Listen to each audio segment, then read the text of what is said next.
A Sapphire Running Zone podcast. Hi everyone, this is Tim from Sapphire Running Zone. Welcome to another in our Runner Reviews podcast series, and we are having another look at the Manchester Marathon today, and we are joined by Adam, who's joined us fairly recently for one very, very interesting podcast. He is I won't say a mad runner, he is a runner who is capable of great distance and very quickly. So he's going to chat through how he did in Manchester this year. Welcome, Adam. Remind us where you work and give us a little bit about your running background. Yeah, hello Tim. Thanks for having me again. Always a pleasure. So I work at All the Hate Children's Charity, the greatest children's charity in the world, in my opinion, in Liverpool. Funds different pieces of equipment and projects that benefits the patients at All the Hate Children's Hospital.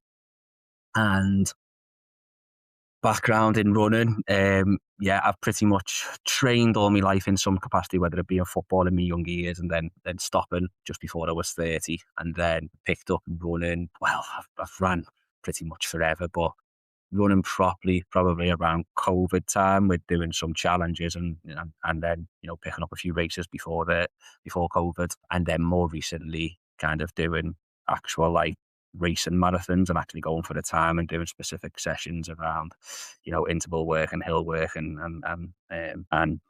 gym work. So yeah, I'm by no way means a professional runner by any stretch, but I do really like it. It's kind of like my escape, and it's just something that a way in which I relax. Just give us a little bit of a feel for what your training looked like for Manchester, given the fact that you were aiming for a very quick time.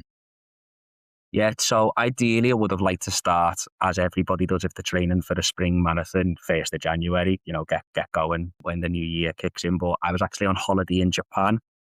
So I was away for 3 weeks. So I didn't get back until maybe the last week of January. So I was doing some sessions out there, but it was only a couple of sessions a week. It was, going out for, an 8, 9, 10 mile run. It was just getting out when I could. So my training properly started at the end of January, and it was just saying there, weren't we, just before we started, that I was averaging around about 37-mile weeks, which for the time that I ended up coming away with, which is pretty good. But my sessions always had a interval session, a speed work session every week, a long run, and then gym work, and then easy running.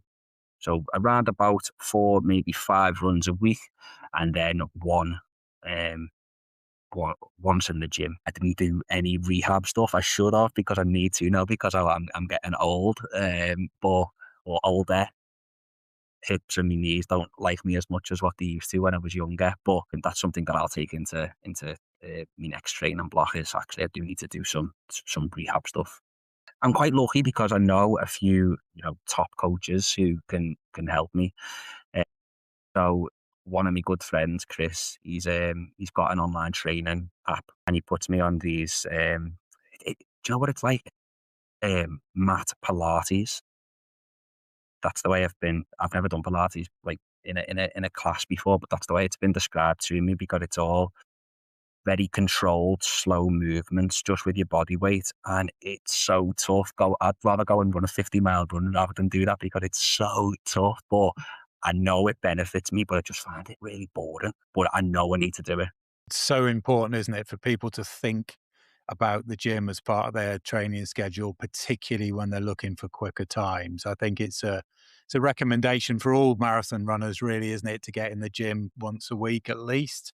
But when you're going for the kind of times that you're looking at, it's a no-brainer. You have to do it, don't you? So why did you sign up for the Manchester Marathon? Was it just because it was local, or one you hadn't done before? Couple of things really, yeah. So I done it in 2025, and I loved it.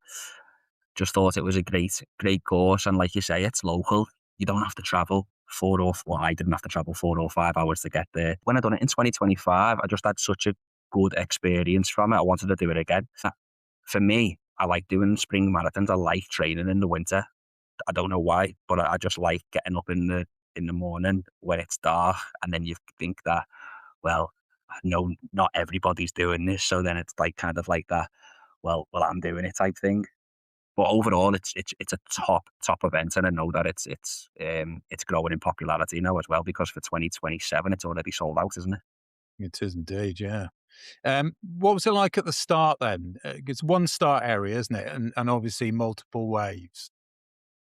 Multiple waves that start from 9 a.m.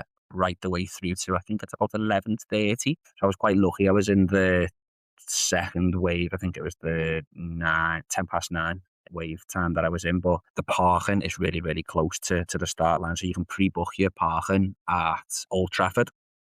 And then you've got maybe a 10-minute walk from your car to the start line. Then outside Old Trafford, there's all toilets and that there, and people are doing the warm ups. I was actually quite late. We left in plenty of time, but the traffic was just all because of the road closures. We had to go not the way that we wanted to go, which made us slightly late. So I got there maybe around about 20 to 9, but because there's that many waves, they were letting the 9:30 and the 20 to 10 waves through when I got there. Luckily, they still let anyone through who's in the wait before that. So I managed to get to near where the sub 3 hour um, paces are. But then that was a little bit of a nightmare as well, because there's so many people who are trying to get sub 3. There's so many people around them paces. I couldn't get round them. So if you are doing Manchester, leave in plenty of time. Expect road closures. Don't be expecting to go the most direct way, because you won't be able to. What was it like when you first set off then? It was busy. It was busy, and that's my own fault. Just for being late, for no one else to blame for it. But you'd expect that, for a marathon of that size, you expect it to be slightly busy at the start. Like I say, I didn't want to go too fast to get round the big group of people that were in front of me, because I didn't want to spike my heart rate. But you're running through the city when you first set off, and I've got to say, Manchester, the amount of people that come out and watch is incredible. I've ran London before, and London's obviously like the top tier support. Manchester, so good. There's so many people who are coming out on the course. It's brilliant. But yeah, it's a nice wide open roads, running through the city. Yeah, I think just enjoying that first few miles, isn't it, really? And just that kind of like getting into the groove, and don't going out too fast, because you feel good. You're going to feel good at the start of a marathon, aren't you? Because you put on all that training. So yeah, it's nice to start a bit, and the whole course is nice as well, to be honest with you. What was it like heading out to Altrincham then? Which is sort of the halfway point, isn't it? Yeah. Is there much to see, and does the crowd support keep up with what it was like at the start? It really, really does. Yeah, the crowd, like I say, it was immense, and there's so many thousands of people coming out to support you, and it's always a good advert for humanity and marathon, isn't it? Like, with people coming out cheering on other people you've never met before. It's brilliant. And then getting to the half marathon mark for everybody in a marathon is like kind of a landmark point, isn't it? I was looking forward to getting there, especially because we had our Alder H cheering point there as well. So I knew that I was going to see some familiar faces, and get a little boost from seeing them. There's a hill before you get to Altrincham. You're going to get hills in any marathon, but there's a hill around about the 12 and a half, 13-mile mark. So I was looking forward to getting there and kind of like continuing in my groove and seeing all the hay cheering point, like I say. But the supporter Altrincham is probably the best that you will get on the whole entire route, bar the finish line. People come out in so many thousands there, and the roads kind of feel a bit like enclosed, really. Everyone's like, coming in wanting to see the loved one, so it's quite nice. That's great. Yeah, absolutely. Because obviously, in the early days, it wasn't quite like that in Manchester, was it? But it's as the number of participants has grown, of course, so the number of friends and family out on the course has grown as well, which is fantastic.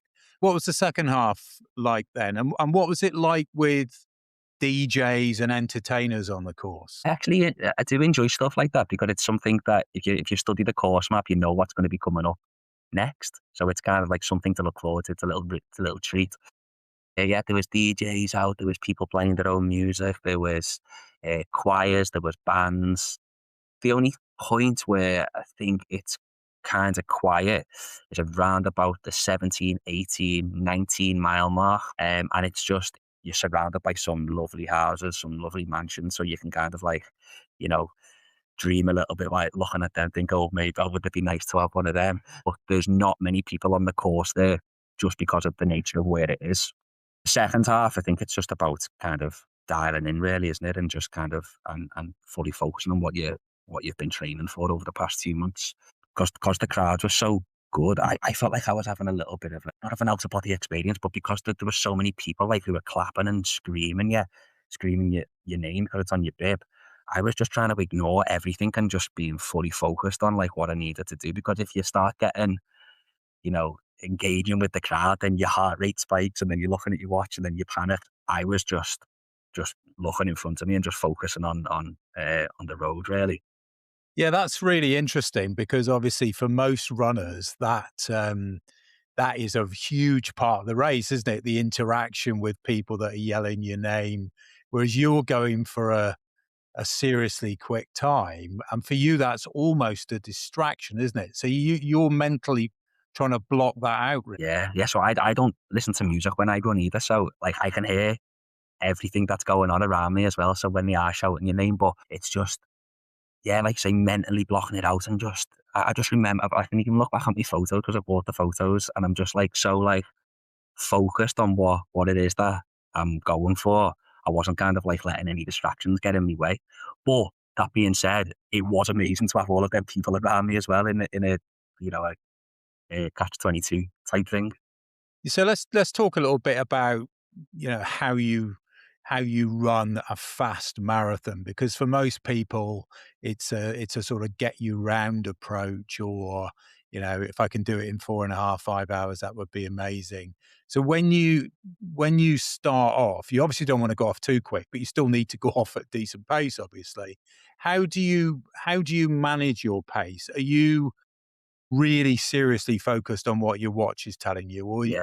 are you listening to your body, or is it both? Yeah, I like looking at my watch, and I know that's probably not the the thing that not everyone does, but I know that if I'm going even sometimes, 5 seconds too fast, I'll slow it right down because I know that I won't be able to last the full race for that, or I'll pay the consequences a little bit later on. So I was going for between 6:40s and 6:45 per minutes per mile. I did get some 6:39s in there, but and I did get some like up to 6:52s, but that's just when we were going up the hill at Uttringham, and the last 25 or 26th mile, everyone was pretty much bang on within that 6:40 or 6:45 minute mile. So yeah, if I am going too fast, I'll slow it down, and if I am going too slow, I'll go, no, I need to pick it up a little bit here. I ran me second half of the marathon 30 seconds slower than what I did the first. So it was pretty much bang on, pretty much an equal split. The year I'd done it before, the in 2025, I'd done it was a 40-second faster second half marathon than the first. And so I timed that one even better. I always think it's better to leave more in the tank, isn't it, towards the end, because you don't want to be hobbling across that line. Well, if you do, then that is fine. But you want to finish strong. There's loads of people there watching, so finish strong and look like that you've enjoyed every step of it, and own it a little bit.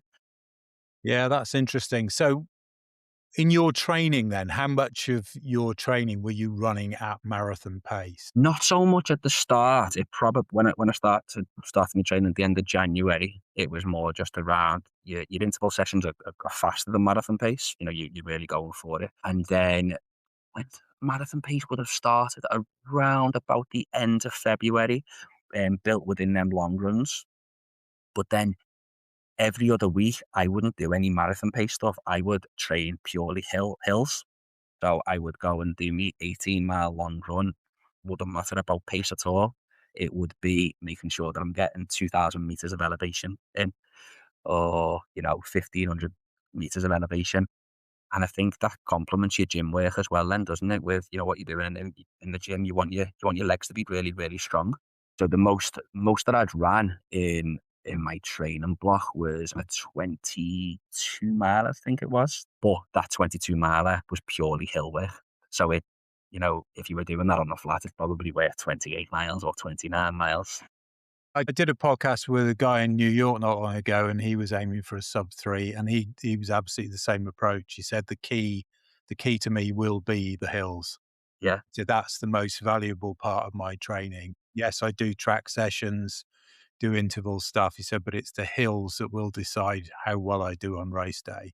And I think for a lot of people who, particularly if they're training for London, because London's obviously flat, or Berlin or Chicago, but that doesn't mean you can't train on hills. The hills are really, really important. And it doesn't mean to say as a beginner that you have to run quickly up them. It's just the process of doing it, isn't it, that makes such a difference. yeah, just slow and steady. You're not trying to, get your marathon pace on hills, because then you would be absolutely flying, wouldn't you? But it's just about making your legs really, really, really strong.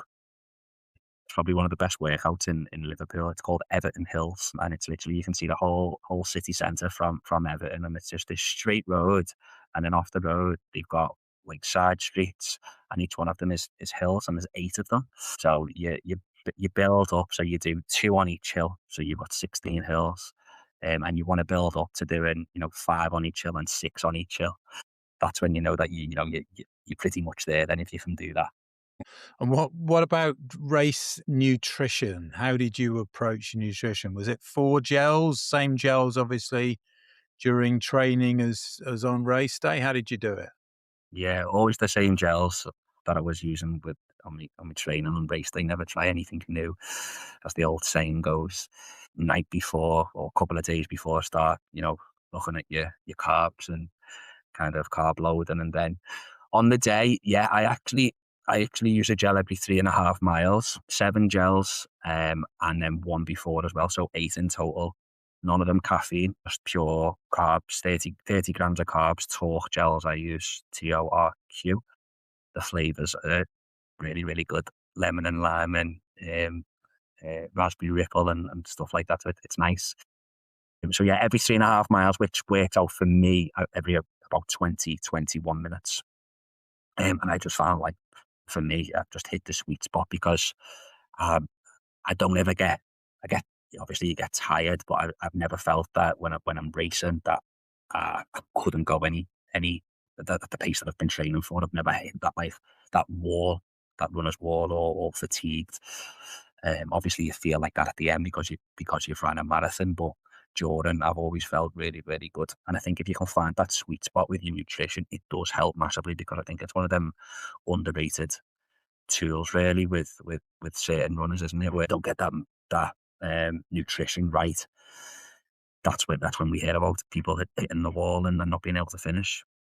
And one of the biggest issues, I mean, you touched on using the same gels. One of the biggest issues constant is people using a gel on race day that they've never used before, not training with the right gel, which is still just a real problem for people. Did you dilute yours with a little sip of water, or how did you play that, or did you just take it straight down? Take it straight down, and I've heard a few different like ways in which you should actually take gels. I mean, for me, I'll just I'll put it in my mouth and just get it down me, and then I'll get rid of the packet. I'll tell you what I did do as well in the week leading up to the marathon. I was on the beetroot shots. I don't know if you've tried them before, um, which I've done them for all of my races now, and I don't know what the benefits are. You probably know more than me, Tim, with the, but I think it increases your blood flow, Yeah. which will then prevent you from cramping up. Yeah, I might have a little go with those myself actually over the next few weeks. What about creatine or anything like that? Are you taking that? Yeah, I take creatine every day. Yeah, so I take between 5 and 10 milligrams every single day, and I think it's really good for your training, isn't it? Particularly towards the peak weeks, or when you're doing big miles, your body's going to be sore. Obviously, my body was sore, and it was battered, and it was feeling the effects of marathon training, but nowhere near what I think it would have felt if I weren't taking creatine. So I just take creatine anyway, whether I'm training for something or not. I'll just take it as part of me daily routine. I have to eat gummies, because I can't do the powder. Just easier, isn't it? Just tell us what that last mile was like then, and what time you finished in. So I done 2 hours 57 minutes, and the last mile I was quite emotional, actually, because I knew that I'd got my time, probably from about 20 mile 23. I knew that I'd got it, It's just a case of, putting one foot in front of the next and actually getting there, isn't it? But that last mile, it seems to go on for ages, doesn't it? A mile in training seems, it's what pace you're running at, but 6.5 minutes, 6 minutes 45. But it just seems to keep on going and going and going and going. But yeah, it was quite emotional. The photos that I've got, the emotion shows in me photos, because I'm just like, all of them weeks and months of, early mornings and sacrifices that you make to not go and having a drink, or, going out for a family meal because you want to do, you need to do the training session. It all makes it worthwhile, because no one can take that away from you. That's something that you've earned. You've actually put in the work, and it's you'd only get out of a marathon what you put in, and it's just the best feeling in the world, I think. Hugely busy round there, presumably at the finish. Was it a bit like the London finish? It is. It's so busy. Yeah, it's really, really busy. When you finish that walk from the finish line, then to actually just getting off the course, it's so long. You've been running for 3, 4, 5 hours, whatever it is, and then 200 meters seems like 17 miles on top of it. Right, so not content with doing the Manchester Marathon, a few weeks later you embarked on something a little bit more extreme. Tell us about that. Yeah, backyard ultra. Done it last week, so it's a 4.1 mile run, or a 6.7 kilometer run, on the hour, every hour, until the last person standing. I done mine up in Stafford, a company called DNF. They organised. It was a brilliant event. But I was going out and doing my 4.1 mile loop in around about 41, 42 minutes, meaning that I could then get back to my tent, get some nutrition on board, get changed, rest my feet, check Instagram, do an update on Instagram, and then get back to the start line again, and then go again.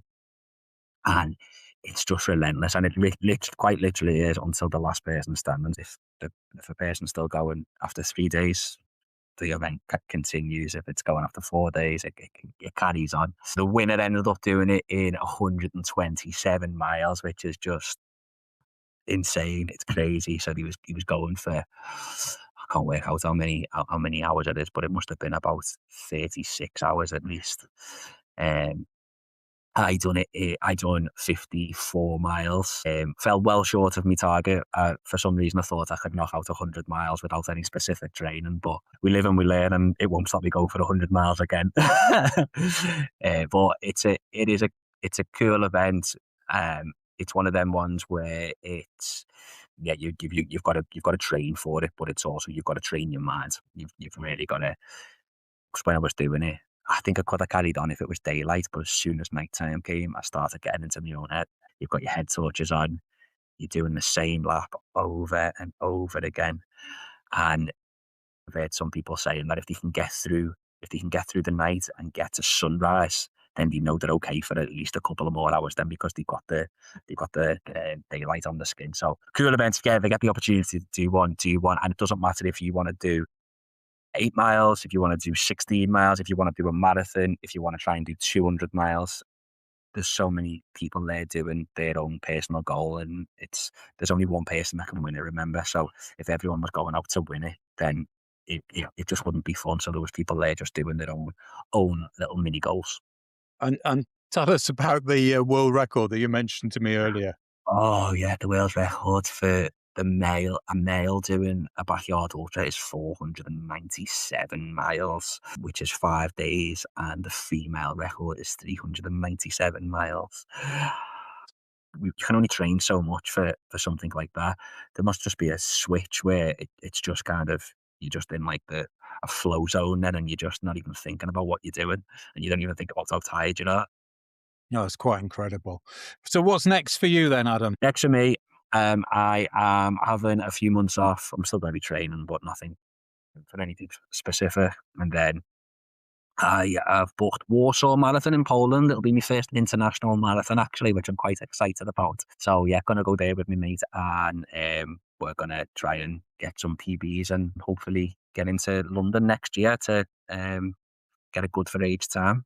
And what time do you need? I need sub 252, so I'm going to be training for a 250.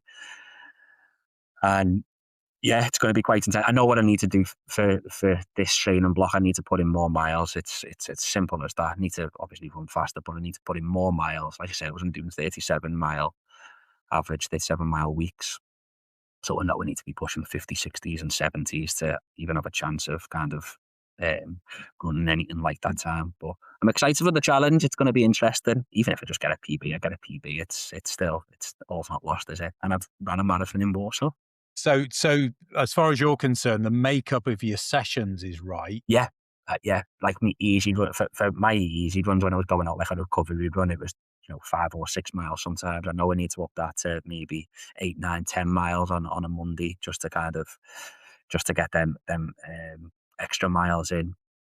I was consistent with my gym work, so I don't need to do anything like any more gym work, but I need to throw in some rehab stuff.